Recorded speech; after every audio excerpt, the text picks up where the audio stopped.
Pois é, Luiz, essa é uma pergunta que aquece o debate hoje no mundo inteiro.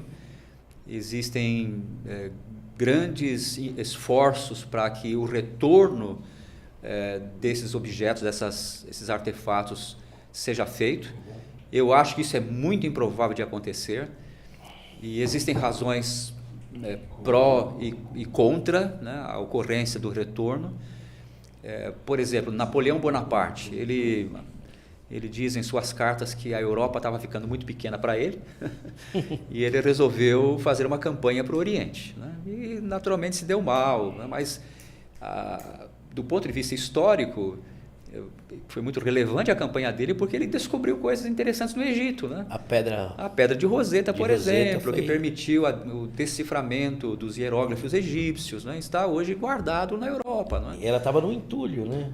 Foi encontrado por acaso lá. Ele trouxe isso e milhares de outras coisas estão guardadas no Louvre, estão guardadas no Museu Britânico. E essas coisas estão guardadas por nações que, por serem conquistadoras, elas tinham o poder de preservar esses objetos.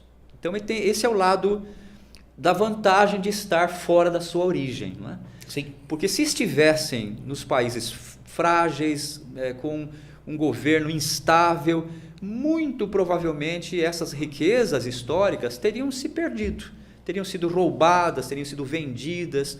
Os manuscritos do Mar Morto, por exemplo, eles foram encontrados originalmente, por acaso, por um beduíno, né? E aí, a primeira providência que eles fizeram, começaram a cortar em pedacinhos os manuscritos do Mar Morto para vender para os turistas. E aí se descobriu que caiu nas mãos de alguém que conhecia o valor daquilo, e foram atrás e conseguiram resgatar a maior parte, né? Senão ia estar tudo picotado hoje. Tudo picotado, perdido, confete. Né?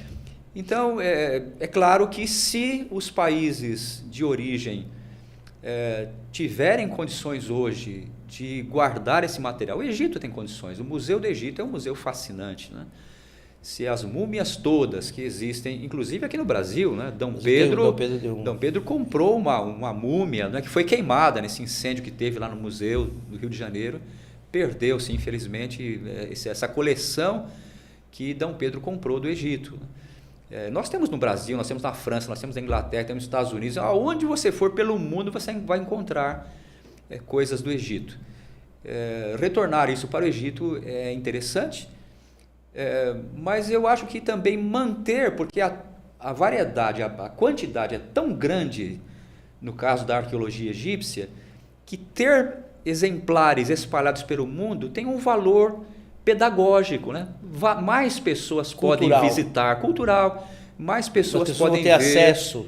Exatamente. Se estiver restrito no Egito, você tem que ir lá para ver. Exato. Então, Se ficar só no Egito, quem é que pode ir lá? Não é só por fotografias, né? Sim. Então existe o pró e o contra.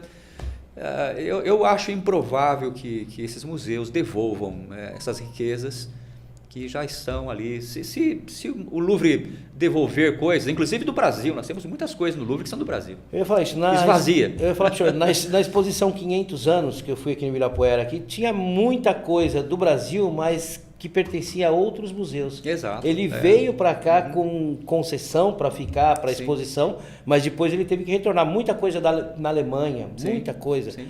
Tinha coisas dos nativos aqui espetacular que nada pôde ficar aqui. Exato. Teve que ir embora, porque você via, tinha uma placa lá descrevendo, pertence ao fulano de tal.